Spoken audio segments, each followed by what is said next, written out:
آیت الکرسی کے سلسلہ میں ہماری یہ تیسری نشست ہے. اس کی ایسوٹیرک ڈائمنشن کو ایکسپلور کرنے کی صحیح ہے ہماری.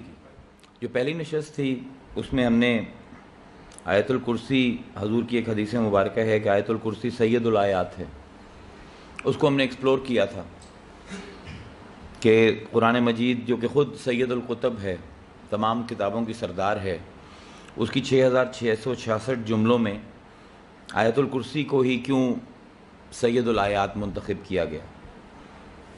اور اس میں پہلے ہم نے تھوڑا سا سید کے لفظ کو ایکسپلور کیا تھا ان عربک لنگوسٹکس، کہ یہ ان چند لفظوں میں سے ہے سید کہ جس کا کوئی اعتباری مطلب ہے ہی نہیں، صرف اس کا ایک ہی مطلب ہے اور وہ ہے سردار. So it's a very definitive word. اور پھر ہم نے اس میں اس کا جو سٹرکچر ہے، کورابوریٹو سٹرکچر جو ہے، لاجیکل پیٹرن جو ہے آیت الکرسی کا، وہ ایکسپلور کیا تھا کہ کس طرح اس کی پہلی آیت 9ویں آیت کے ہم آہنگ ہے، دوسری آیت 8ویں کے ہم آہنگ ہے، تیسری 7ویں ایک ہی ہیں، چوتھی اور چھٹی ایک ہی ہیں، اور جو 5ویں ہے وہ جو پرانی آیتیں ہیں ان کے بارے میں بھی بات کرتی ہے، اور جو آگے آیت آ رہی ہیں ان کے بارے میں بھی بات کرتی ہے. تو ایک لاجیکل ہم نے کنسٹرکشن لی تھی، اور اس میں ہم نے بحث کی تھی اس حساب میں اللہ کے اسماء سلبیہ اور اسماء ثبوتیہ کے بارے میں. اسماء ثبوتیہ وہ اللہ کے نام ہیں جو یہ بتاتے ہیں کہ اللہ کیا ہے، اور اسماء سلبیہ ان ناموں کو کہا جاتا ہے جو یہ بتاتے ہیں کہ اللہ کیا نہیں ہے. اور میں نے یہ عرض کیا تھا کہ اسماء سلبیہ ری انفورس کرنے کے لیے ہیں اسماء ثبوتیہ کو. تو یہ ہماری پہلی نشست تھی، اس کا ایک اوورال میں نے خاکہ آپ کے سامنے رکھا. دوسری نشست میں ہم نے اسٹرکچر کو ایک اور انداز سے لیا تھا، اور وہ یہ تھا کہ قرآن مجید معجزہ ہی معجزہ ہے، عجیب صنعت کلام ہے کہ ہر جو جملہ ہے قرآن کا وہ 3 ڈائمنشنز رکھتا ہے. یہ ٹرینٹی آف میننگز ہے قرآن کی ہر آیت میں، کہ ہر آیت بیان بھی ہے، ہر آیت برہان بھی ہے، اور ہر آیت عرفان بھی ہے. کچھ نہ کچھ بیان کیا جاتا ہے، پھر وہی آیت اسی بیان کی دلیل بنتی ہے، اور جب آپ بیان اور دلیل کو ملا کر پڑھتے ہو تو اس میں سے کوئی نہ کوئی عرفانی نقطہ نکلتا ہے. اور اس میں ہم نے ان 9 جملوں کو دیکھا تھا کہ ہر جملہ پہلے کچھ بیان کرتا تھا، پھر اس بیان کی دلیل دیتا تھا، اور اس میں کوئی عرفانی پہلو نکلتا تھا، پھر وہی جملہ اگلے جملے کے لیے ایک سوال قائم کرتا تھا. وہ اگلا جملہ اس سوال کا جواب بھی دیتا تھا، جواب بیان کرتا تھا، پھر اس جواب کی دلیل دیتا تھا، اس میں کوئی عرفانی پہلو تھا، اور پھر اگلی آیت کے لیے ایک سوال کھڑا کرتا تھا. 9 جملے آیت الکرسی کے اس انداز سے ہم آہنگ ہیں، آراستہ ہیں کہ ہر جملہ سوال بھی ہے اگلے جملے کے لیے، اور اگلا جملہ اس کا جواب بھی ہے، اور پھر آنے والے اگلے جملے کے لیے سوال قائم کرتا ہے. یہ صرف اس کے اجمال کے اوپر، اس کے سٹرکچر کے اوپر ہم نے 2 نشستوں میں گھنٹہ لگ گیا. So what I wanted to do was today we are going to start it. اور وہ ہے اس کا ڈسائفر کرنا. اور آج ہم اس کی جو پہلا جملہ ہے، جو پہلی آیت ہے، اس پر تھوڑی سی توجہ میں آپ کی مرکوز کرواؤں گا کہ اللہ لا الہ الا هو الحی القیوم. اور میں نے دوسری نشست کے آخر میں یہ عرض کیا تھا کہ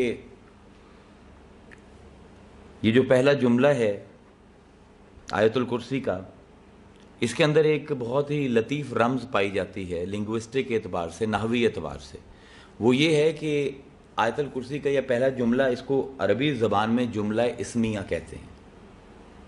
جملہ اسمیہ جس میں کوئی اسم آئے، اور پھر اس اسم کے بارے میں، اس نام کے بارے میں کوئی خبر دی جائے. اور جملہ اسمیہ کا ایک لطیف چیز یہ ہے کہ اس کا ایک مبتدا ہوتا ہے اور ایک خبر ہوتی ہے. مبتدا کہتے ہیں جس کے بارے میں خبر ہو، اور خبر وہ خبر ہے جو اس مبتدا کے بارے میں ہو. جس طرح اس کو ہم اردو زبان میں کر لیں کہ میں یہ کہتا ہوں کہ کوثر صاحب ایک عالم ہیں، تو کوثر صاحب مبتدا ہیں، خبر ان کے بارے میں دی جا رہی ہے، تو ان کو مبتدا کہا جائے گا. اور عالم ہیں، یہ ہے خبر. اور جملہ اسمیہ میں ضروری ہے کہ مبتدا معرفہ ہو. یہ نقطہ تھا جس پر میں نے اپنی لاسٹ ٹائم اپنی ڈیبیٹ اپنی تقریر کو روکا تھا. معرفہ ہونا کیوں ضروری ہے جملہ اسمیہ میں مبتدا کا؟ کہ اگر میں یہ کہہ رہا ہوں کہ کوثر صاحب عالم ہیں تو ضروری ہے کہ آپ پہچانتے ہوں پہلے ہی کوثر صاحب کو. ادروائز یہ خبر کس کے بارے میں ہے؟ You will never understand. چنانچہ جملہ اسمیہ میں یہ ایک سند پائی جاتی ہے، ایک وصف پایا جاتا ہے کہ اس کا مبتدا اکثر معرفہ ہوتا ہے. اور یہ معرفہ آپ کس چیز کو کہتے ہیں؟ جس کو آپ پہلے سے جانتے ہیں. اسی سے لفظ معرفت نکلتا ہے. ایک ہوتا ہے معرفہ جس کو انسان پہچانتا ہو، جس کی پہچان کے لیے کسی اور کی ضرورت نہ ہو. اور ایک ہوتا ہے نکرہ. نکرہ کہتے ہیں عام کو. جس طرح میں کہتا ہوں کہ ایک صاحب عالم ہیں، یہ نکرہ ہے. ایک صاحب it can be any one.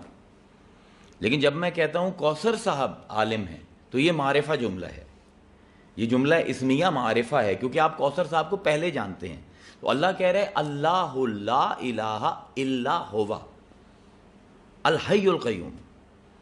میں وہ اللہ ہوں جسے تم پہلے ہی جانتے ہو. یہ جملہ اسمیہ کی جس نے تشکیل نہیں پڑھی ہے وہ سمجھ نہیں سکتا کہ پروردگار یہاں پر کیا کھیل انٹلیکچول کھیل رہا ہے. یعنی کہا جا رہا ہے کہ میں وہ ہستی ہوں جسے پہچاننے کے لیے تمہیں کسی دلیل کی ضرورت نہیں. مجھے پہچاننے کے لیے تمہیں کسی دوسرے سے پوچھنے کی ضرورت نہیں ہے. اللہ ہو، میں وہ ہوں جس سے تمہاری فطرت آگاہ ہے. میں معرفہ ہوں. اب خبر سنو، لا الہ الا هو الحی القیوم. اس کے سوا کسی کی عبادت نہیں ہو سکتی. وہی ہے حی، وہی ہے قیوم. اب یہ ساری خبریں آئیں گی، لا تأخذہ سنۃ ولا نوم. یہ ساری اس مبتدا کی خبریں ہیں. اس کو نیند نہیں آتی، وہ اونگتا نہیں ہے. لہ ما فی السماوات و ما فی الارض. جو کچھ آسمان زمین میں ہے سب اس کا ہے. مبتدا اللہ ہے. اور کیونکہ جملہ اسمیہ ہے، یہ تھوڑی سی دقت ہے. یہ آپ کو سمجھنے کی کوشش بار بار میں کروں گا کہ آپ اس بات کو سمجھ جائیں کہ پروردگار پوائنٹ یہ میک کر رہا ہے کہ میں تمہاری فطرت مجھے پہلے سے ہی جانتی ہے. اب یہاں سے ذرا معرفہ کے لفظ کو ذرا سمجھنا ضروری ہے. اسی سے لفظ معرفت نکلتا ہے. وہ چیز جس کی پہچان میرے اندر موجود ہے. میں نے 3 لیکچرز پہلے ایک لیکچرز کیا تھا تھیوری آف اسلامک نالج کے اوپر. پتہ نہیں کتنے آپ میں سے یہاں پر موجود تھے. اس میں نے علم اور عرفان کا فرق سمجھایا تھا کہ دونوں ایک ہی چیز ہیں، صرف پروسیس کا فرق ہے. علم ہر وہ انفارمیشن ہے جو باہر سے اندر آتی ہے، چاہے وہ کتاب کی شکل میں آئے، چاہے وہ لیکچر کی شکل میں جس طرح آپ میں منتقل ہو رہی ہے. یہ ہے علم. اور معرفت اس چیز کو کہتے ہیں کہ جو باہر سے نہ آئے بلکہ اندر پہلے ہی موجود ہو. اور میں نے عرض کیا تھا کہ عالم اور عارف کی سپیچ میں یہ فرق ہے کہ جب عالم آپ سے بات کرے گا تو آپ کو اندازہ ہوگا یا یہ احساس ہوگا کہ کوئی نئی چیز میں سیکھ رہا ہوں. اور جب عارف آپ سے بات کرے گا تو آپ کو یہ اندازہ ہوگا کہ یہ چیز تو میرے اندر ہی تھی، بس اس بندے نے مجھے ایکسپلور کروا دی ہے. So there is no add upon in معرفت. معرفت is an intrinsic knowledge that has already been with you, جو آپ کی فطرت کا حصہ ہے. اب یہاں پر اللہ تعالیٰ کہہ رہے اللہ لا الہ الا، میرے ہونے کا ثبوت تمہاری فطرت میں موجود ہے. حق کی معرفت، وجود پروردگار کا علم تمہیں کہیں باہر سے نہیں لینا بلکہ تمہارے اندر ہی موجود ہے. اور یہاں پر ابھی ایک چھوٹا سا ڈیزائن ہے. if you're interested, if somebody is the student of design in قرآن، تو یہ معرفہ اور نکرہ کا بڑا عجیب سٹرکچر ہے قرآن کا، جس کو ہم نے نہیں سمجھا. اس کو نہ سمجھنے کی وجہ سے ہمیں آج تک یہی سمجھ نہیں ہے کہ دین کس کو کہتے ہیں. دیکھیے دین کوئی ایکسٹرنل چیز نہیں ہے جو آپ نے سیکھنی. دین آپ سے کوئی ایسا مطالبہ نہیں کرتا جو آپ کی معرفت میں موجود نہ ہو. اللہ تعالیٰ فرماتا ہے قرآن میں فاقم وجہک للدین حنیفا فطرت اللہ التی فطر الناس علیہا ذالک الدین القیم ولکن اکثر الناس لا یعلمون. اللہ کہتا ہے بہت سے لوگ اتنی چھوٹی سی بات کو نہیں سمجھتے. فاقم وجہک للدین حنیفا، اپنا چہرہ موڑ لو اس دین حنیف کی طرف. حنیف کہتے ہیں which is very natural. Turn your life towards this natural religion. فطرت اللہ التی فطر الناس علیہا. Why it's natural? بیکاز جس فطرت پر ہم نے انسانوں کو تخلیق کیا ہے اسی فطرت پر یہ دین بھیجا ہے. And when the messenger of God comes to convey the deen, تو اللہ تعالیٰ یہی لفظ استعمال کر رہا ہے, الذین یتبعون الرسول النبی الامی الذی یجدون مکتوبا عندہم فی التوراۃ والانجیل یأمرہم بالمعروف وینہاہم عن المنکر. ہم نے وہ نبی بھیجا ہے جس کا تذکرہ انہوں نے انجیل میں اور توریت میں پڑھا ہے, اور یہ کرتا کیا ہے؟ یأمرہم بالمعروف, ترجمہ ہم کرتے ہیں کہ نیکی کا حکم دیتا ہے, وَيَنْهَاهُمْ عَنِ الْمُنْكَرِ, اور ان کو برائی سے روکتا ہے. ترجمہ ناقص ہے, کہیں بھی نیکی کا ذکر نہیں کیا قرآن نے. یَأْمُرُهُمْ بِالْمَعْرُوف, معروف کا حکم دیتا ہے. معروف وہ حقیقت ہے جس کو آپ پہلے ہی جانتے ہیں. وَيَنْهَاهُمْ عَنِ الْمُنْكَرِ, اور صرف ان چیزوں سے انکار کرتا ہے, ان چیزوں سے منع کرتا ہے جو پہلے ہی منکر ہیں. یعنی اسلام کوئی بھی آپ کے اوپر کوئی نیا علم لاگو کرنے نہیں آیا, بلکہ جس چیز کو آپ کی فطرت اچھا سمجھ رہی ہے اسی کو ری انفورس کر رہا ہے, اور جس چیز کو آپ کی فطرت پہلے سے ہی منکر ہے انٹرنسکلی, اسی چیز سے انکار کرتا ہے. اینڈ دس, میں نے آج سے 6 سال پہلے یہ ایکسپلوریشن کی تھی کہ what does God mean by this, کہ صرف انہی چیزوں کو حکم دیتا ہے جن کو میری فطرت اچھا مانتی ہے, اور صرف انہی چیزوں سے منع کرتا ہے جس کا میرا فطرت انکار کرتی ہے انٹرنسکلی. تو I looked at the world ethical code مختلف کمیونٹیز کے, and this was really strange کہ ایک ایسا علم ہے جو آپ کو ہر معاشرے میں ہر دور میں پایا جاتا ہے, اس کو ہم علم الاخلاقیات کہتے ہیں, the moral philosophy, ethics, morality. دنیا میں کہیں بھی چلے جائیں, کسی بھی یونیورسٹی میں, کسی بھی انسٹیٹیوٹ میں, مورل فلسفی کے نام پر کچھ نہ کچھ ضرور پڑھایا جاتا ہے.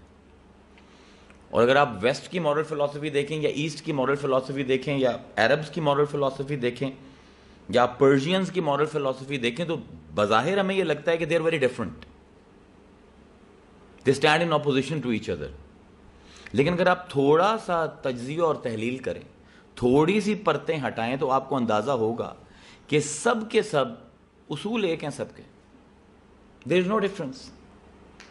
سچ بولنا ہے, پڑھا لکھا ہو جاہل ہو, عرب ہو عجم ہو, ویسٹ سے تعلق رکھتا ہو ایسٹ سے تعلق رکھتا ہو, یہ معروف ہے, سچائی معروف ہے, ہر ایک یہی کہے گا. ایک بنیاد ہے مورل فلسفی کی, سچ قبول کرنا اور سچ بولنا. ہر کوئی یہی کہے گا سچ بولنا اچھا ہے, اور جھوٹ بولنا برا ہے, چاہے کوئی بھی ہو, ہمیشہ یہی کہے گا. بلکہ کمال یہ ہے کہ جو جھوٹ بول رہا ہے وہ بھی یہی کہے گا جھوٹ بولنا غلط ہے. منکر کا کمال یہ ہے کہ آپ چاہے وہ کام کر بھی رہے ہوں تو کیونکہ آپ کی فطرت کا انٹرنسک پارٹ ہے, یو کین ناٹ, آپ اس کو اون نہیں کر سکتے, you will try to run away from it. چاہے وہ غلطی کر بھی رہے ہیں, آپ کہو گے کہ میں یہ غلطی تو کر رہا ہوں لیکن یہ ہے غلط, یہ صحیح نہیں ہے. دیانت داری آپ کی فطرت کی کال ہے, بینگ آنیسٹ, اور بینگ کرپٹ آپ کی فطرت کی کال ہے کہ غلط ہے. اگر آپ پورے ادیان کو, تمام مورل فلسفی کو اکٹھا کر لیں, 100-150 اصول بنے گا ٹوٹل, جس پر پوری مورل فلسفی دنیا کی کھڑی ہے, چاہے وہ ریلیجس ہے یا نان ریلیجس ہے. اور میرے لیے تو یہ توحید خدا کا اتنا بڑا ثبوت ہے کہ ویسٹ میں پلنے والا ہو یا ایسٹ میں پلنے والا ہو, کوئی عرب گھر میں پیدا ہو یا عجم گھر میں پیدا ہو, امیر گھر میں پیدا ہو یا غریب گھر میں پیدا ہو, ان کے یہ 100-150 اصول تبدیل نہیں ہوتے. یہ چیز ہمیں دلیل کے ساتھ یہ ثابت کر رہی ہے کہ اس تمام فلسفے کا, جس کو قرآن فطرت کہتا ہے, کوئی ایک بنانے والا ہے. تبھی اتنی انوائرمنٹس کے باوجود, اتنی ایتھنیسٹی کی ڈائیورسٹی کے باوجود, everybody has come to the singular reasoning کہ یہ چیز ٹھیک ہے, یہ چیز غلط ہے. اور قرآن یہی کہہ رہا ہے کہ دیکھو بھائی, ہم تم سے کوئی زیادہ مطالبہ نہیں کرتے, just be true to your own nature. اور جو تمہارے متن فطرت میں جو بھی نقش ہے, جو بھی تمہاری لوح فطرت پر نقش کیا ہے ہم نے, فطرت اللہ التی فطر الناس علیہ, جو ہم نے پہلے دن تمہاری فطرت میں اچھائی اور برائی فَأَلْهَمَهَا فُجُورَهَا وَتَقْوَاهَا، اچھائی اور برائی کا شعور بھی تمہیں دیا ہے، اور اچھائی کیا ہے برائی کیا ہے یہ بھی تمہاری فطرت میں ہم نے کندہ کر دیا ہے۔ اسلام جو آیا ہے، عیسائیت جو آئی ہے یا یہودیت جو آئی ہے، یہ تم پر کوئی ایڈیشنل کمانڈز لادنے نہیں آئے ہیں، بلکہ جو نقش کندہ ہیں تمہاری فطرت کے انہی کو اجاگر کرنے آئے ہیں کہ just be true to yourself, just be true to your own nature. ساری ایکسپلوریشن ہی انسان کی یہی ہے کہ میری فطرت کی حقیقت کیا ہے، اور جب آپ اس حقیقت تک پہنچو گے تو یو ول انڈرسٹینڈ کہ ریلیجن میں لا اکراہ فی الدین، دین میں کوئی زور زبردستی نہیں ہے، دین کچھ بھی ایسی کراہت نہیں کرتا کہ تمہاری فطرت کو اس سے ماننے میں الجھن ہو۔ لا اکراہ فی الدین، میں نے کہا تھا قرآن کا کمال یہ ہے کہ ہر آیت بیان بھی ہے، برہان بھی ہے اور عرفان بھی ہے۔ لا اکراہ فی الدین، اب یہ بیان ہے، دین میں کوئی زبردستی نہیں ہے، اور ثبوت کیا ہے؟ قد تبین الرشد من الغی، کیونکہ we have pour into you a light جو خود تمہیں بتاتی ہے صحیح کیا ہے غلط کیا ہے۔ یو نو اٹ انٹرنسکلی، قد تبین الرشد من الغی، تم پر واضح کر دیے گئے ہیں ہدایت کے راستے بھی اور گمراہی کے راستے بھی۔ تو جب وضاحت کے ساتھ بیان بھی کر دیا ہے، کیونکہ انسان بھلکڑ ہے، نسیان ہے، تو اللہ تعالیٰ انبیاء کو بھیجتا رہتا ہے، اولیاء کو بھیجتا رہتا ہے تاکہ انسان کو اس کی اپنی فطرت سے روشناس کرایا جائے۔ اٹ از ناٹ ریلیجن یا دین is not a study of outside. ہمارا پرابلم یہ ہے کہ ہمارے مدرسوں میں بھی مزاج یہ بن گیا ہے کہ میں جو بھی مدرسے میں پڑھ رہا ہوں میں صرف اس لیے پڑھ رہا ہوں کہ میں نے کسی کو تبلیغ کرنی ہے، یا کسی پر تنقید کرنی ہے، یا کسی کی تعریف کرنی ہے۔ It is not about others, then is never about others, it's got nothing to do with you people, it's got everything to do with me. It is just a inside process, self discovery and being true to my own self. اب اللہ یہی کہہ رہا ہے، اللہ لا الہ الا ہوا، میں وہ اللہ ہوں کہ اگر اپنی فطرت کو پہچان جاؤ تو مجھے ماننے کے لیے تمہیں کسی دلیل کی ضرورت نہیں ہے۔ یہاں پر دو جملے مجھے یاد آتے ہیں، ایک امام حسن علیہ السلام کا اور ایک حضرت علی کا، کہ حضرت علی فرماتے ہیں یا من دل علی ذاتہ بذاتہ، بہت بڑا جملہ ہے، یا من دل علی ذاتہ بذاتہ، اے پروردگار مجھے تجھے ماننے کے لیے کسی دلیل کی ضرورت نہیں ہے، تیری اپنی ذات ہی تیرے ہونے کی دلیل ہے علی کے لیے۔ Very very subtle statement by حضرت علی، جس کو یہ سمجھ آ جائے، اور یہ سمجھ اسی کو آئے گی who will become a son or daughter of nature، کہ مبتدا معرفہ ہے، تمہاری اپنی فطرت کی قول ہے کہ اللہ کا وجود ہے، تمہیں کسی دلیل کو ڈھونڈنے کی ضرورت نہیں۔ اور امام حسن فرماتے ہیں عرفتک بک، بہت چھوٹا جملہ ہے، عرفتک بک، میں نے کسی چیز کو دیکھ کر اللہ تجھے نہیں پہچانا، میں نے تیرے سے ہی تیری معرفت حاصل کی ہے۔ اور یہ کیوں ہے؟ You will understand why these people are seeing that. ہم معرفہ کی طرف واپس آتے ہیں، اللہ لا الہ الا ہوا، وہ اللہ ہے، اس ترجمے کو یاد رکھیے گا، یہ وہ اللہ ہے جس کو تم پہلے ہی جانتے ہو۔ کس طرح جانتے ہو؟ جس طرح اپنی ماں کو جانتے ہو۔ ماں کو بچہ جانتا بعد میں ہے، جانتا پہلے ہے، پہچانتا بعد میں ہے۔ چھوٹا سا جملہ نفیس سا، سائیکیٹرسٹ بیٹھے ہیں، بچے کو جو غیر شعوری طور پر جو علم اس کی ودیت کیے جاتے ہیں اس کی فطرت میں، اس میں سے ایک علم یہ ہوتا ہے کہ اس کو ماں کی پہچان ہوتی ہے۔ جب اس کو بھوک لگتی ہے تو وہ روتا ہے۔ The question is why that kid is crying۔ ابھی تو اس کو کچھ بھی نہیں پتا، نہ اس کو زبان ہے اس کے پاس، نہ اس کے پاس پہچان ہے، کچھ بھی نہیں ہے، صرف معرفت لے کر آیا ہے کہ جو مجھے اس دنیا میں جس نے بھیجا ہے اس نے بے بس پیدا کیا ہے، لیکن سہاروں کے بغیر نہیں بھیجا۔ So within 2-3 days a kid recognizes his or her mother۔ اب وہ عارف ہے اپنی ماں کا، اس کو اپنی ماں کا نام نہیں پتا، اس کو یہ بھی نہیں پتا میری ماں عورت ہے کہ مرد ہے.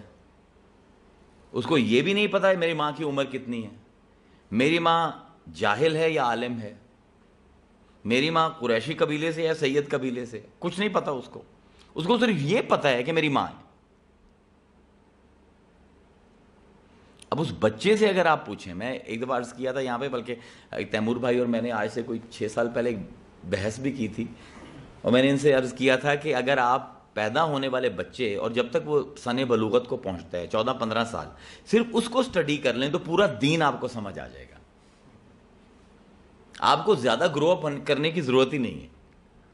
صرف اس کی ٹرانزیشن اور اس کی معرفت اور اس کا علمی سفر اگر آپ سمجھ لیں تو آپ کو پورا دین سمجھ آ جائے گا. اب وہ بچہ ہے, ہی انٹرنسکلی نوز کہ اس کی کوئی ماں ہے, لیکن اس ماں کی تفصیل کیا ہے, اس کو مبتدا کا پتہ ہے, خبر نہیں پتا. میں وہیں واپس آ گیا جملہ اسمیہ معرفہ پہ. وہ جانتا ہے کہ یہ میری ماں ہے, کون ہے, کیا ہے, اس کی صفتیں کیا ہیں, کچھ نہیں جانتا. He has no idea. اور کیا بچے کی سائیکالوجی ہے کہ ماں کی گود میں ہے اور کوئی اس کو کہتا ہے کہ میرے پاس آؤ تو خود نہیں جاتا. He doesn't have an independent decision making. جو فریڈم کا ہم اتنا ولولہ اور اتنا شور مچاتے ہیں, یہ بچے میں نہیں ہے, کیونکہ وہ عارف ہے, عالم نہیں ہے. کیا کرتا ہے بچہ؟ اپنی ماں کی طرف دیکھتا ہے, اجازت لیتا ہے کہ میں جاؤں یا نہ جاؤں. 14 سال تک سارا دین مکمل ہو جاتا ہے اگر غور سے بچے کو دیکھ لیا جائے تو. اپنی ماں کو دیکھتا ہے کہ میں جاؤں یا نہ جاؤں, اور اگر ماں اجازت دے دے اور غیر کی گود میں چلا بھی جائے اور ماں گھنٹے بعد واپس آئے تو ماں کے پاس واپس جانے کے لیے اس کو نہیں پوچھتا, غیر کو نہیں پوچھتا, ہمک کر جاتا ہے, لپک کر جاتا ہے, without any hesitation. Exactly this is the relation we should have with our God. Exactly وہ جو 1 سال کے 6 ماہ کے بچے کا ریئیکشن ہے ٹورڈز غیر اور اپنے معرفہ کے, ایگزیکٹلی وہی ریلیشن شپ اللہ آپ سے ڈیمانڈ کر رہا ہے کہ کوئی بھی غیر تمہیں ہم سے مانگے تو ہم سے اجازت لے لو. You want to make any relationship in this world, refer Quran. صرف قرآن کو ایک دفعہ دیکھ لینا. اور یہ ماڈل بہت اس چھوٹے بچے کا ہے, 2-4 مہینے کے بچے کا ماڈل ہے جس کی میں بات کر رہا ہوں. اس کو آپ جتنا مرضی انٹلیکچولائز کر لیں, لیکن اصول میں بات وہی رہے گی کہ جب بھی کوئی ریلیشن شپ تم سے بنانا چاہے, ایک دفعہ جس طرح وہ بچہ اپنی ماں کی چہرے کی طرف دیکھتا تھا, ہمارے کلام پر نگاہ ڈال دینا. اجازت ہے چلے جاؤ, لیکن جب ہم تمہیں بلائیں تو پھر تم نے دوسروں کی طرف نہیں دیکھنا. اور کیا خوبصورت سورہ جمعہ میں آیت میں اللہ تعالیٰ نے یہی بات بتائی ہے ہمیں. کیا خوبصورت آیت ہے کہ اللہ تعالیٰ کہتا ہے کہ اذا نودی للصلاۃ من یوم الجمعۃ یا ایھا الذین آمنوا, اے ایمان والو, اذا نودی للصلاۃ من یوم الجمعۃ, جب جمعے کے دن ہم تمہیں صدا دلوائیں, ہماری طرف تمہیں بلایا جائے, فاسعوا الی ذکر اللہ, تو اللہ کے ذکر کی طرف لپکا کرو, دوڑا کرو. وذروا البیع, اور جو خرید فروخت کر رہے ہو سب چھوڑ دیا کرو. It's exactly the same message and it's been articulated in a different way here. اور حضور کی بھی اگر آپ زندگی دیکھیں تو ایک ام المومنین عائشہ صدیقہ رضی اللہ عنہا, آپ سے ایک حدیث مروی ہے اور بڑی خوبصورت حدیث ہے. It's one of my favorites. ویسے تو ساری حدیثیں ہی فیوریٹس ہیں, لیکن this is one of very intimate حدیث. اور ہمیں پتہ لگتا ہے کہ کنیکشن آپ کا ہونا کیسا چاہیے اللہ کے ساتھ, ایگزیکٹلی ویسا ہی جیسا بچے کا اپنی ماں کے ساتھ ہے. Nothing more is required. حضرت عائشہ صدیقہ فرماتی ہیں کہ کانا رسول اللہ صلی اللہ علیہ وآلہ وسلم یحدثنا ونحدثہ, حضور ہمارے پاس آتے تھے, ہم ان سے باتیں کرتے تھے, حضور ہم سے باتیں کرتے تھے, حتیٰ اذان, مگر اذان تک. کأنہ, اذان کی آواز سن کر آپ ایسے ہو جاتے تھے, لم نعرفہ ولم یعرفنا, جیسے نہ ہم انہیں پہچانتے ہیں نہ وہ ہمیں پہچانتے ہیں. نوع آدم کی حیثیت سے ایک بچہ جب پیدا ہوتا ہے تو اللہ تعالیٰ نے یہ منطقیت اور تجسس, جس سے آج کل مسلمانوں کو شدید نفرت ہے, یہ بچے کی رگ رگ میں اللہ تعالیٰ نے بسا دی ہے. اگر ہم یہ کہیں کہ بچے کی پوری ہستی منطقیت اور سوالات سے عبارت ہے تو یہ بالکل ایگزیجریشن نہیں ہوگی. 3 سوال ہوتے ہیں بچے کے پاس, کیا ہے, کیسا ہے اور کیوں ہے. چوتھا سوال ویسے انسانیت کے پاس آج تک آیا بھی نہیں ہے. کوئی چیز ہے تو یہ کیا ہے, کیا نام ہے اس کا, اور کیا کیفیت ہے اس کی, یہ کیسا ہے, اور یہ کیوں ہے, وائی اٹ از ہیئر. جتنے بھی فلاسفرز آج تک سوال کرتے ہیں ایگزیکٹلی یہ وہی سوال ہیں جو بچے کے ہیں, لیکن بچے کے پاس ایک ہی مبدا ہوتا ہے سارے جوابوں کا, اپنی ماں یا اپنا باپ. ہر سوال جو چیز نہیں دیکھتا ہے it doesn't make a decision about it self, خود ڈیسیژن نہیں لیتا اس چیز کے بارے میں, بلکہ اپنی ماں سے پوچھتا ہے کہ یہ کیا ہے, یا اپنے باپ سے پوچھتا ہے کہ یہ کیسا ہے, یا ماں باپ سے پوچھتا ہے یہ کیوں ہے. تو if you can mold your life on that pattern of a kid, کہ جب بھی آپ نے کوئی بھی نئی چیز آئی ہے, before making a decision about it, آپ اللہ کی قرآن سے پوچھو کہ یہ کیا ہے, یہ کیسا ہے, اور یہ کیوں ہے. اس بچے کی طرح اگر آپ اپنا تمام علم کا مبدا اپنے ماں باپ کو اور اس لحاظ سے اپنے خدا کو سمجھ لو, تو you can have a lot of clarity and lot of depth of relationship with divine. اب یہاں پر میں پھر اور طرف نکل رہا ہوں, ہم جملہ اسمیہ کے اوپر بات کریں, اب عالم آ گئے ہیں, عرفا آ گئے ہیں, تو اللہ تعالیٰ یہی کہہ رہے, اللہ لا الہ الا هو الحی القیوم. تمہاری فطرت جانتی ہے مجھے لیکن تم پہچانتے نہیں ہو مجھے. لا الہ الا ہو والحی القیوم. اب ہم سے خبر لو, ہم وہ ہیں جن کے بغیر کسی کی عبادت روا نہیں ہے. ہم وہ ہیں جو ہم ہی ہیں جو زندہ ہیں, اور ہم ہی ہیں جو سب کو سنبھالے ہوئے ہیں. تو ایگزیکٹلی وہی پیٹرن آ رہا ہے کہ the whole world and all the humans in it are being treated like kids who have an intrinsic شعور that they have a خالق, they have a creator, but they don't know کہ وہ creator کیا ہے. تو اس کے لیے اللہ اپنا نام بتا رہا ہے کہ میں اللہ ہوں, جس طرح ماں اپنے بچے کو بتاتی ہے میرا نام آمنہ ہے. تو یہ بھی ہم پچھلے دفعہ بحث کر رہے تھے کہ جز سے کل تک سفر جو ہے اس کو ہم علم کہتے ہیں, اور کل سے جز کا جو سفر ہے اس کو ہم عرفان کہتے ہیں. تو بچے کا پیٹرن عرفانی ہوتا ہے. بچہ اپنے باپ کو پہچانتا ہے, وہ کہتا بابا ہے, اس کو نام نہیں پتا ہوتا, اور اگر کوئی اس کے باپ کا نام لے کر پکارے نا اور اس کو بتائے کہ یہ وہ معراج صاحب جا رہے ہیں, کہیں گے نہیں معراج نہیں ہے بابا, ہے آپ کر رہا ہوں. اللہ تعالیٰ یہ فرما رہا ہے کہ تمہاری فطرت پہلے ہی میری آشنا ہے.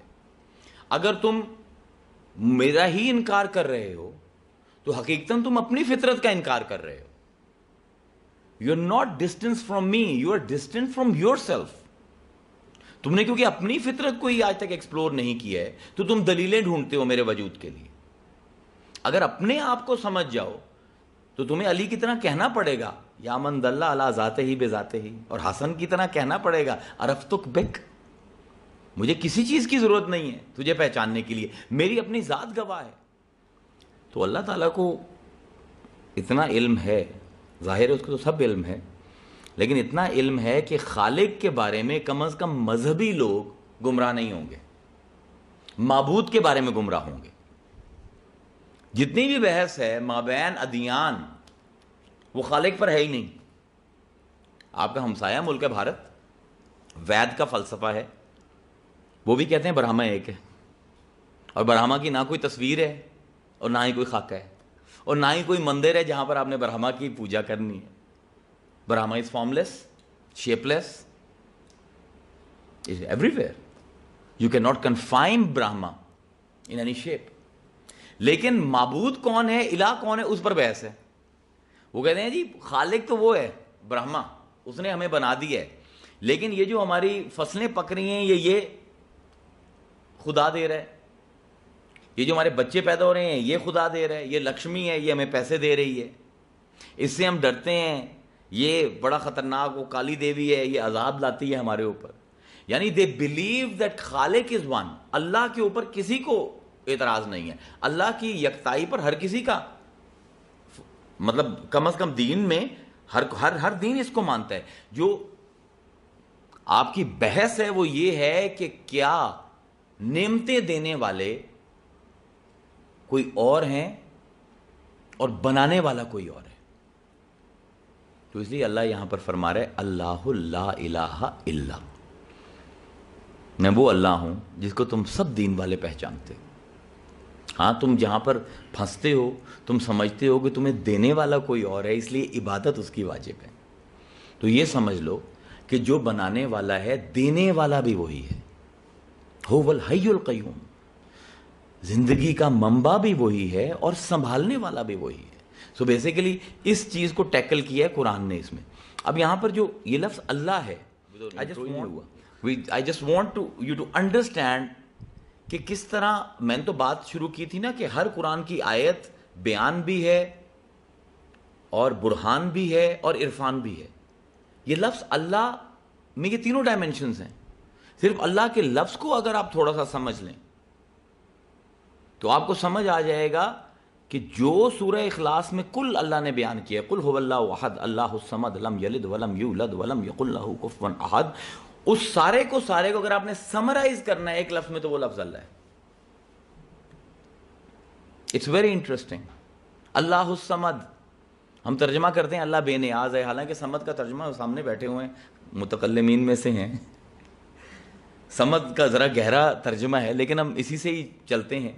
بے نیاز, بے نیازی کی کیا ڈیفینیشن ہے؟ اب میں ہوں, میرا نام عزیر ہے, عزیر کو عزیر ہونے کے لیے عزیر کے نام کی ضرورت ہے. اگر ایک بھی حرف آپ اس میں سے غائب کر دیں گے تو عزیر قائم نہیں رہے گا. لیکن اللہ 5 حرف ہیں, الف لام لام الف ہے. لام مشدد ہے, اس کا مطلب یہ 2 لام ہے اس کے اندر. اللہ, اب اللہ کو ہم سب مسلمان جانتے ہیں, اللہ لا الہ الا هو الحی القیوم. اگر آپ الف کو حذف کر دیں تو باقی للہ رہ جائے گا, للہ ما فی السماوات و ما فی الارض. اور الف و لام دونوں کو حذف کر دیں تو لہو رہ جائے گا, لہو ما فی السماوات و ما فی الارض. اور اگر الف لام لام کو بھی حذف کر دیں تو ہو رہ جائے گا, جو کہ اسینشلی ہوا ہے. ہوا معکم اینما کنتم, جہاں تم ہو ہوا وہیں ہے. سو میں کہتا ہوں کہ سمدیت کی انتہا کیا سمبل ہے اللہ کا لفظ, کہ جس اللہ کو اپنے لفظ اپنے اسم ذات کے حرفوں کا بھی محتاج نہیں ہے. آپ اس کے حرف حذف کرتے جائیں اس کی ذات پھر بھی قائم رہے گی.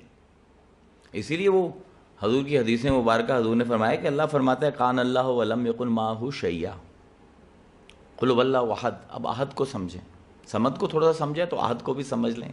ایک ہوتا ہے واحد اور ایک ہوتا ہے احد. واحد کہتے ہیں نصف الاسنین کو, 2 کے آدھے کو. احد از جسٹ 1. تو حضور نے ایک دفعہ حدیث مبارکہ بیان فرمائی کہ اللہ فرماتا ہے کان اللہ ولم یکن معہ شیء, کہ ایک ایسا وقت تھا کہ بس اللہ تھا اور کوئی نہیں تھا. یہ احدیت ہے. تو حضرت علی جو ہیں وہ رونے لگ گئے اور کہنے لگے الا آن کما کان, آج بھی ویسا ہی ہے, بس وہی ہے اور کوئی نہیں ہے. تو یہ ایکچولائزیشن آف توحید ہے. بڑا نفیس سا لطیف سا نقطہ ہے جو مولا کائنات نے بیان کیا ہے کہ اس رنگ و بو کی دنیا میں ہمیں جتنی شیپس نظر آتی ہیں, جتنے مکان نظر آتے ہیں اس زمان کے اندر, جتنے جسم نظر آتے ہیں, وہ حقیقتاً سب کے سب مستعاری ہیں. ان میں کوئی وجود ذاتی نہیں رکھتا. جس طرح کل تھا کہ صرف اللہ تھا اور کوئی نہ تھا, تو علی کی نظر آج بھی یہی دیکھ رہی ہے کہ آج بھی صرف اللہ ہے. یہ قل هو اللہ احد کی صحیح تصدیق ہے. اٹس ایکچولائزیشن آف احدیت. اب سمدیت کی انتہا یہ ہے, احدیت کی انتہا یہ ہے کہ آج بھی یہ مانو کہ صرف وہ ہے اور ہم سب فرضی. جس طرح when you dream and you have these so many characters passing by your dream but they are all dependent upon your sleep. So we are also those characters in the sleep which are dependent on the irada of God, کہ وہ کن کہے اور ہم فیکون ہو جائیں. ورنہ reality میں اگر کوئی ہستی واجب الوجود ہے, موجود ہے, تو وہ پروردگار کی ہے. اب اللہ کا لفظ یہی بتا رہا ہے کہ دیکھو یہ جتنے پارٹس تمہیں نظر آ رہے ہیں ہم تو اپنے پارٹس کے بھی محتاج نہیں ہیں.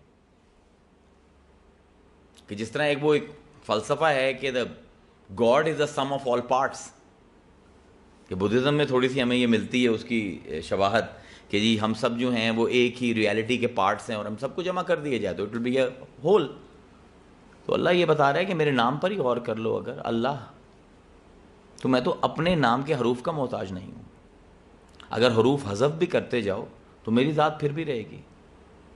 اور کیا عجیب، اب یہ بیٹھے ہوئے ہیں تو مجھے کچھ ایک بات یاد آ گئی، وہ میں آپ کے ساتھ شیئر کر لیتا ہوں کہ عربی زبان ذرا تھوڑی سی اوکھی زبان ہے، حلق کا بہت استعمال ہے اس میں. عین کہنا یا عین کہنا یا قاف کہنا یا خا کہنا یا خا کہنا بڑا زور لگتا ہے، اور ہلکی حروف ہلکی بہت زیادہ ہیں عربی میں. لیکن اللہ کا نام جو ہے اس میں کوئی حرف حلق نہیں ہے. And it's such a romantic symbolism that Sufis created when discussing the thought of word Allah. کہ جتنے بھی اللہ کے نام ہیں اگر آپ دیکھیں گے تو ان میں تھوڑی سی آپ کو اپنے حلق کا استعمال کرنا پڑے گا، یا منہ کو ذرا تھوڑا سا سخت کرنا پڑے گا. الخالق، المصور، exertion ہے. The easiest name to pronounce اللہ. اور جتنا آپ the more you will let go the better it will sound. لیکن یہ ہے کہ صوفیاء کے نزدیک اللہ کا لفظ، اللہ نے اپنے اسم ذات کے لیے وہ لفظ استعمال کیا کہ کسی کو اس کی ادائیگی میں بھی کوئی تردد نہ ہو. It should be the easiest. کیونکہ اس کا کمال یہ ہے کہ جتنی آپ کی زبان نرم ہوگی، جتنی آپ کی مسلز ریلیکسڈ ہوں گے منہ کے، اتنی اچھی ادائیگی ہوگی. اور صوفیاء کہتے ہیں کہ یہ سمبلزم ہے تمہارے لیے کہ if you learn to let go you will become closest to God. اور میں ابھی معنی کی بات نہیں کر رہا لفظ اللہ کے، میں صرف صوت کی بات کر رہا ہوں، میں صرف حیت کی بات کر رہا ہوں. اسی میں اتنے علوم پوشیدہ ہیں کہ اگر ہم اسی پر بات کرتے رہیں تو غالباً 6-7 گھنٹے صرف لفظ اللہ کی صوت اور اس کی حیت پر ہی لگ جائیں گے. کمال یہ اس اسم کا اپنے حروف کا محتاج نہیں ہے، غنا کی اخیر ہے، سمدیت کی اخیر ہے. کمال یہ ہے کہ اسم کا کہ اس کو ادائیگی کے لیے ذرا بھی تردد نہیں کرنا پڑتا. The more you let go, the more relaxed you are, the more perfect the pronunciation is. And this is a huge symbolism for anybody who wants to follow the path of Tawheed. کہ جتنا مجرد ہونا آسان ہے تمہارے لیے، جتنا let go کرنا آسان ہے تمہارے لیے، اتنے تم اپنے رب کے قریب ہو. اور پھر الف سے سٹارٹ ہو رہا ہے اللہ، اور اللہ حروف ابجد میں مبدا کی حیثیت رکھتا ہے. الف سے پہلے کچھ بھی نہیں ہوتا. حروف تہجی جو آپ آج زبان اپنی سے یہ الفاظ سارے آپ تشکیل کر کے ادا کر رہے ہیں، یہ سب they all start with الف. اس لیے وہ باعث بستامی کا واقعہ ہے کہ ماں ان کو استاد کے پاس لے گئی تو اس جو گھر تھا وہ بیچ بوجھ کے، کیونکہ یتیم تھے تو اس نے کہا کہ عالم بن جائے گا، تو استاد کے پاس پیسے ایسے دے دیے کہ جس کو عالم بنا دیں. تو وہ ان کو لے گئی تو انہوں نے سبق دیا پہلے دن الف، تو انہوں نے کہا الف. تو انہوں نے کہا بیٹا یہ یاد کر کے آنا، کل تمہیں دوسرا سبق دوں گا. اگلے دن گئے تو انہوں نے کہا سبق سنا، انہوں نے کہا جی الف. تو انہوں نے کہا اب آگے کہو بے، وہ چپ ہو گئے. وہ 3 دن لگا رہا استاد، اور پھر اس نے شکایت کی کہ ماں کو کہ آؤ میرے پاس بات سنو، تمہارے پتہ نہیں کیا کنزہن بچہ تم نے مجھے دے دیا. تو بچے کو لے کر باعث بستامی کو لے کر ماں گئی تو پوچھا کہ جی کیا مسئلہ ہے. تو انہوں نے کہا جی اس کو الف بتایا تھا، فوراً اس نے سمجھ لیا. اب اس کو کہتے ہیں کہ آگے چل الف سے، تو بے تو یہ 3 دن ہو گئے ہیں بے منہ سے ادا نہیں کرتا. تو ماں نے کہا کیوں نہیں ادا کرتے تم؟ انہوں نے کہا جی یہ کہتے ہیں کہ الف سے آگے جاؤ، الف سے آگے کچھ بھی نہیں ہے. So exactly like that. بلکہ یہاں پر مجھے وہ مبدا کی بات آئی ہے تو مجھے ایک مولا کائنات کا واقعہ یاد آ گیا کہ ایک بندہ جو کہ اللہ کا بلیور نہیں تھا وہ حضرت علی کے پاس آیا اور عرض کرنے لگا کہ جی مجھے کو عقلی دلیل دیجیے اللہ کے ہونے کی. تو انہوں نے کہا کیا دلیل مانگتا ہے؟ انہوں نے کہا جی میرا ایک سوال ہے، بڑے علماء سے پوچھا سوال کا جواب ہی نہیں ملا. تو انہوں نے کہا کیا سوال ہے تیرا؟ تو اس نے کہا جی کہ مجھ سے پہلے میرے باپ تھا، میرے باپ سے پہلے اس کا باپ تھا، اس کے باپ سے پہلے اس کا باپ تھا. چلے میں آپ کی بات مان لیتا ہوں، اس سے پہلے اللہ تھا، اللہ سے پہلے کون تھا؟ تو آپ نے کہا کہ بھائی دیکھو سوال کا جواب تو ہم تمہیں دے دیں گے، لیکن جواب کو سمجھنے کے لیے بھی کوئی تھوڑا بہت علم چاہیے. کوئی علم شلم ہے کہ نکمے ہو؟ کہنے لگا نہیں جی میں تو سب کو. انہوں نے کہا کون سا علم جانتے ہو؟ تو نے کہا ریاضی کا علم جانتا ہوں. انہوں نے کہا کہ گنتی آتی ہے؟ جی بالکل آتی ہے. تو مولانا نے کہا کہ مجھے تم 10 سے الٹی ذرا گنتی سناؤ. 10 8 9 8 7 6 5 4 3 2 1. رک گیا. انہوں نے کہا آگے آگے چلو. کہنے لگے جی آگے کچھ نہیں ہے. انہوں نے کہا کیوں؟ اس نے کہا جی یہیں سے تو شروع ہوتی ہے. تو کہتے ہیں ہمارا بھی یہی جواب ہے. لائک یہ میں عرض کر رہا ہوں کہ آپ بہت کمپلیکس جوابوں کے اور بہت ہی بیوقوف جوابوں کے بھی اگر آپ صرف لفظ اللہ کو آپ سمجھ لو، اور میں صرف ابھی بات کر رہا ہوں، میں معنی کی بات ہی نہیں کر رہا، پھر اس کی شکل کی بات کر رہا ہوں, اس کی صوت کی بات کر رہا ہوں. جس طرح الف پہلے آ رہا ہے اس میں اور ہے بعد میں آ رہا ہے, یہی سمبلزم صوفیاء نے اتنا کمال کا کہ الف جو ہے وہ مبدا ہے, ایوری تھنگ اسٹارٹس ود ہم, اور ہے جو ہے وہ ہے ہوا معکم اینما کنتم, تم جہاں بھی ہو تمہارا اللہ تمہارے ساتھ ہے. تو وہ ایسا مبدا ہے کہ ہی از ایور پرویسو. اب لفظ اللہ کے اوپر تھوڑی سی ہم بات کر لیں. بہت بحثیں ہیں اس کے اوپر, بلکہ میں حیران ہوتا ہوں کہ جب لوگ علماء آج کل کہتے ہیں اوور سمپلیفیکیشن کی بات کرتے ہیں, تو میں سوچتا ہوں کہ صرف اللہ کی بحثیں ہی ان کے سامنے رکھ دینا, تو میرے خیال میں 6-7 ہزار صفحے تو ہوں گے کم از کم جو صرف لفظ اللہ کی بحث کے اوپر. اچھا اس کو چھوڑیں, آپ 1000 سے اوپر صفحہ صرف اس بات کے اوپر ہے کہ کیا اللہ کا لفظ کسی سے مشتق ہے یا نہیں, کیا اللہ ایک انڈیپینڈنٹ لفظ ہے یا کسی اور لفظ سے اس کا اشتقاق کیا گیا ہے.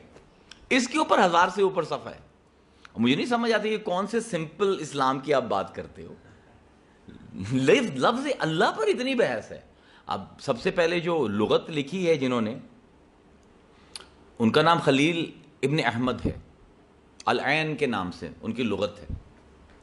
ہم پڑھی تھی جب ہم پڑھتے تھے, تو انہوں نے بڑی خوبصورت بات لکھی ہے لفظ اللہ کے بارے میں. وہ کہتے ہیں کہ یہ لفظ کسی سے مشتق نہیں ہے اور نہ ہی اس سے کوئی لفظ مشتق ہے, اور اس کی وہ لاجیکل ریزن یہ دیتے ہیں کہ یہ نام لم یلد ولم یولد کا ہے, کہ اللہ وہ ہے جس کا کوئی باپ نہیں اور اس کا کوئی بچہ نہیں ہے. تو وہ کہتے ہیں جس طرح اللہ کو اپنے ہونے کے لیے کسی باپ کی ضرورت نہیں ہے, اللہ کے لفظ کو بھی ہونے کے لیے کسی اور مادے کی ضرورت نہیں ہے کہ جس سے اس کا اشتقاق کیا جائے. لیکن اب ابن فارس ہیں, وہ بھی بہت بڑے لغت کے امام ہیں, ان کی موجم بہت مشہور ہے. وہ کہتے ہیں کہ جی ہے اس کا اشتقاق, حمزہ لام ہے.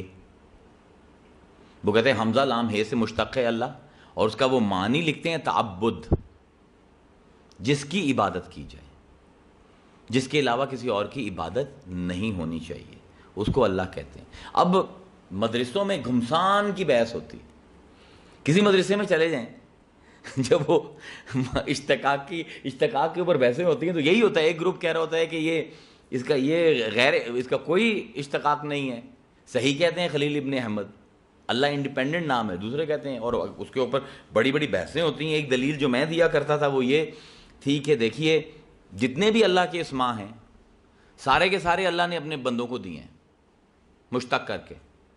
اب غنی اللہ کا نام ہے, عثمان غنی ہے. فاروق اللہ کا نام ہے, عمر فاروق ہیں. صدیق اللہ کا نام ہے, ابوبکر صدیق ہیں. علی اللہ کا نام ہے, مولا کائنات کا نام ہے. اور یہ حسن حسین, یہ بھی ان کا اشتقاق کا مادہ بھی اللہ سے حسن سے آتا ہے. تو جتنے بھی اللہ کے نام ہیں اللہ نے سارے مخلوق کو دیے ہیں, لیکن ما سوائے لفظ اللہ کے کسی بندے کا نام آج تک اللہ نہیں ہے. بلکہ it is so interesting if you look at the Arabic history.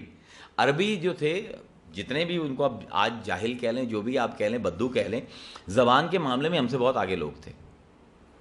اور اگر کسی کو شک ہے تو صرف جو انہوں نے 360 بت رکھے ہوئے تھے نا خانہ کعبہ میں, انہی کے نام دیکھ لیں, کہاں کہاں سے نام انہوں نے مشتق کیے ہیں, اور کیا کیا عجیب و غریب انہوں نے نام رکھے ہیں. اس کے ہزاروں نام تھے ان کے خداؤں کے. لیکن اس کے باوجود پوری عرب تاریخ آپ دیکھ لیں, کسی بت کا نام اللہ نہیں تھا. دیکھیں, ایک ہوتا ہے اطلاق اور ایک ہوتا ہے صحت اطلاق, دونوں میں فرق ہے. اطلاق یہ ہے کہ میں نے کہہ دیا کہ کوثر صاحب عالم ہیں, اب سامنے وہ بیٹھے ہوئے ہیں ہمارے استاد صاحب, وہ کہیں کہ جی یہ تو آپ کی یہ صحت ہی, یہ ناقص اطلاق ہے, یہ عالم کہاں ہے. لیکن کم از کم اطلاق تو ہو گیا نا, میں نے کہہ تو دیا کہ عالم ہے. اللہ ایک ایسا لفظ ہے کہ جس کے لیے اطلاق ہی نہیں ہوا کسی باطل معبود پر. اٹ از سو اسٹرینج کہ اتنے مشرک اور بت پرست معاشرے میں بھی, اور اتنی وسعت ذہن رکھتے ہوئے لسان کے معاملے میں, جو عربی زبان کے معاملے میں اتنے فرٹائل تھے, they never gave this name to any of the idols. اور میں کہ جب تاریخ میں دیکھتا ہوں اسلام میں تو دو چیزیں بڑی عجیب لگتی ہیں. ایک یہ کہ اللہ نے اپنا نام کس طرح بتوں کے درمیان بچایا ہے, اور دوسرا مصطفیٰ کہ مشرک معاشرے میں بھیج کے اس کو کیسے بچائے. اس پہ قرآن کی آیت ہے, وہ یختص برحمتہ من یشاء, جس کو وہ چن لے اپنی رحمت کے لیے اس کی مرضی. اگر کسی لفظ کو چن لے اپنی ذات کے لیے, وہ لفظ کا اطلاق بھی غیر پر نہیں ہوگا. اور اگر مصطفیٰ کو چن لیتا, مصطفیٰ کا لفظی مطلب ہی ہے چنا ہوا, مصطفیٰ کو چن لیتا ہے تو چاہے جتنے مرضی مشرک معاشرے میں آ جائے, اس کا وہ معاشرہ بھی کچھ نہیں بگاڑ سکے گا. اور اب وہ بحث پر واپس آتے ہیں. خلیل ابن احمد کہتے ہیں کہ جی یہ مادہ اشتقاق اس کا کوئی نہیں ہے, یہ انڈیپینڈنٹ لفظ ہے. اور آپ کے موجم کے مصنف جو ہیں ابن فارس, وہ کہتے ہیں کہ حمزہ لام ہے سے اور اس کا معنی ہے تعبد کا. پھر اس میں اور بحث آتی ہے, کچھ کہتے ہیں نہیں جی تعبد بھی نہیں ہے اس کا معنی. اللہ لفظ کے معنی ہیں تحیر کے, کہ جس ہستی کو دیکھ کر انسان حیرت میں چلا جائے, اس کی تمام منطق, اس کی تمام عقلی صلاحیتیں ختم ہو جائیں, جس کو دیکھے اس کو اللہ کہتے ہیں. پھر ایک تیسرے ہیں, وہ کہتے ہیں کہ نہیں بھئی اس کا معنی تحیر کا بھی نہیں ہے. وہ کہتے ہیں اس کے معنی ہیں عاجزی کے, جس کے سامنے ہر ایک عاجز ہو جائے اس کو اللہ کہتے ہیں. پھر ایک اور گروپ ہے, وہ کہتے ہیں نہیں جی یہ چاروں مطلب بھی نہیں ہے. وہ کہتے ہیں اس کے معنی ہیں سکون کے, کہ جس کے ساتھ لگ جاؤ تو تمہیں سکون آ جائے. الا بذکر اللہ تطمئن القلوب. وہ کہتے ہیں نہیں جی اس کے معنی یہ ہیں. میں سب کو ہی مانتا ہوں, میں ساروں معنی کو اکٹھا کر دیتا ہوں, سارے ضمنی معنی ہیں. اللہ وہ ہے لا الہ الا ہوا, جس کے سوا کسی کی عبادت نہیں ہونی چاہیے. اور جب آپ عبادت کرنے لگو گے تو آپ کو اس ہستی کی معرفت کی ضرورت ہے. اور جب معرفت میں آپ پڑھو گے تو آپ دیکھو گے اول بھی وہ ہے, آخر بھی وہ ہے, ظاہر بھی وہ ہے, باطن بھی وہی ہے, حی بھی وہی ہے, محیی بھی وہی ہے, ممیت بھی وہی ہے, زندہ بھی وہی کر رہا ہے, مار بھی وہی رہا ہے, پہلا بھی وہی ہے, آخری بھی وہی ہے, جو نظر آ رہا ہے وہ بھی وہی ہے, جو نظر نہیں آ رہا وہ بھی. تو انسان کا عقل جو ہے وہ it goes into a mind freeze. تو جب عبادت کرنے کے لیے اس کی معرفت کی طرف جاؤ گے تو تمہارا ذہن حیرت میں چلا جائے گا. اور جب حیرت میں چلا جائے گا تو پھر جب انسان, ہم چھوٹے ہوتے تھے جب بھی کوئی شرارت کرتے تھے نا اور بہانے کرتے تھے, اور جب بہانہ نہیں چلتا تھا تو آخر پر یہ ہوتا ہے کہ ماں کے سامنے سر جھکا دینا ہے. تو جو حیرت کی انتہا پر پہنچتا ہے عاجزی اس کا نصیب ہو جاتی ہے, اور جس کی عاجزی نصیب ہو جاتی ہے سکون اس کا مقدر ہو جاتا ہے. یہ پورے توحید کا فلسفہ صرف اللہ کے نام میں آ رہا ہے. صرف ضمنی معنی اگر آپ کھول لیں تو اس میں یہ سارا آ رہا ہے کہ اگر تم نے اس کو یہ قبول کر لیا جس کو تمہاری فطرت پہلے ہی جانتی ہے, اللہ لا الہ الا ہوا, you are not required to look outside to prove the existence of God. کیونکہ دیکھیے ہمارا اصل مسئلہ جو ہے, ہم بہت زیادہ چالاک اور بہت زیادہ پڑھ لکھ جب جاتے ہیں تو ہم یہ قضیے جو ہیں عقلی بہت بیان کرنا شروع کر دیتے ہیں. حالانکہ اگر آپ اس کو ایک چھوٹی سی مثال لیں تو ایک باپ کا وجود پروو کرنے کے لیے بچے کی ضرورت نہیں ہے, لیکن بچے کا وجود کا پروو کرنے کے لیے باپ کی ضرورت ہے. کرن کا وجود جو ہے وہ خود دلیل ہے کہ سورج نکلا ہوا ہے. سورج کرن کا محتاج نہیں ہے, کرن سورج کی محتاج ہے. اللہ کو کوئی دلچسپی نہیں ہے کہ ہم اس کے وجود کو پروو کریں یا ڈس پروو کریں. It doesn't need us. جس طرح ایک باپ جو ہے اس کے وجود کو کوئی فرق نہیں پڑے گا اگر اس کا کوئی بچہ نہیں ہے.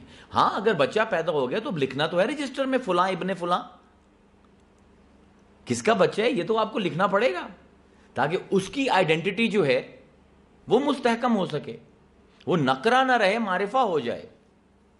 تو پروردگار کی ایگزسٹنس کو پروو کرنا, اس کی معرفت میری ضرورت ہے, اللہ کی ضرورت نہیں ہے. وہ اللہ رہے گا چاہے میں مانوں یا نہ مانوں, لیکن اگر میں نے مان لیا تو میری اپنی آئیڈینٹی مستحکم ہو جائے گی. سو ایمان کی ریکوائرمنٹ ہمیں ہے, خدا کو نہیں ہے. اس لیے اللہ کہہ رہے اللہ لا الہ الا ہوا. دیکھو تم چاہے میری عبادت کرو یا نہ کرو, میں نے اللہ رہنا ہے. اب اگر میرے علاوہ کسی اور کی عبادت کرو گے تو اس کا نقصان تمہیں ہی ہے. اور عبادت کا بھی جب لفظ آتا ہے تو ہمارے ذہن میں صرف یہی آتا ہے کہ جی سامنے کو بت پڑا ہوا اور ہم نے سجدہ کر لیا ہے. تعبد کی کئی اور صورتیں ہیں. آپ ووٹ دیتے ہیں لوگوں کو, وہ آپ کے سربراہ بن جاتے ہیں, وہی آپ کے خدا بن جاتے ہیں. دیکھیے کیا تماشا چل رہا ہے آج کل.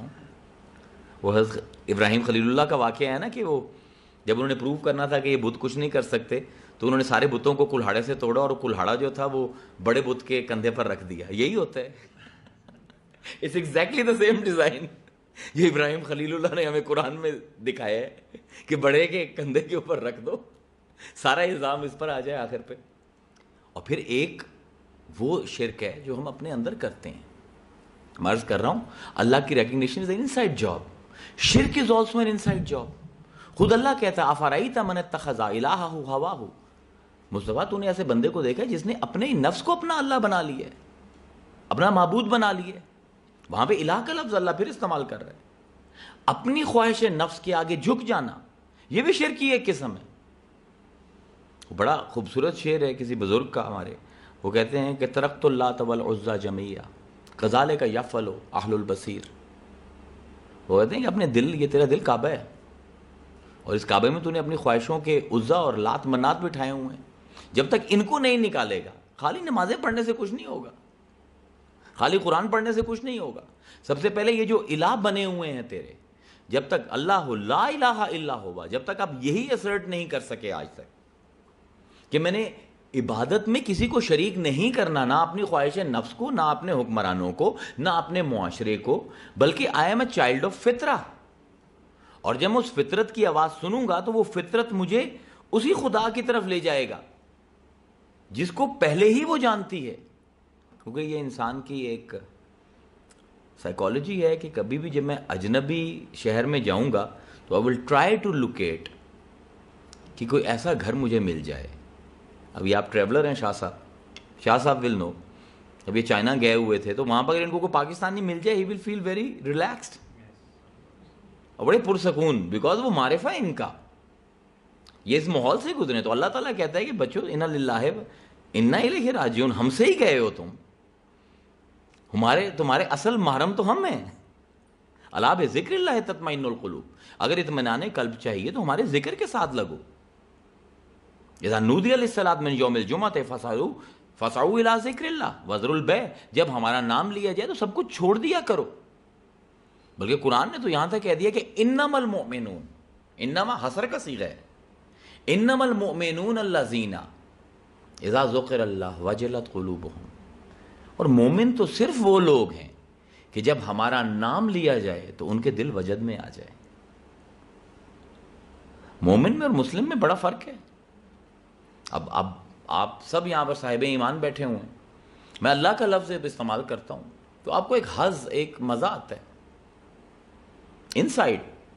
یو لائک دس نیم اللہ. سوچیں جب صحابہ کے جھرمٹ میں رسول اللہ یہ لفظ استعمال کرتے ہوں گے تو کیا حشر برپا ہوتا ہوگا. صرف بیسکلی متکلم کی بات ہے کہ وہ کتنا صاف ہے. اگر آج ہمارے عالم کا اثر عوام پر نہیں ہو رہا پازیٹیولی, اور اگر اثر بھی ہوتا ہے تو نیگیٹیولی ہوتا ہے, تو پرابلم متکلم کی ہے کہ اس کے اندر جو بت بیٹھے ہوئے ہیں تعصب کے, مسلک کے, قومیت کے, جب تک وہ نہیں ٹوٹیں گے تو اللہ لا الہ الا ہوا ایکچولائز نہیں ہوگا. وآخر الدعوانا ان الحمد للہ رب العالمین.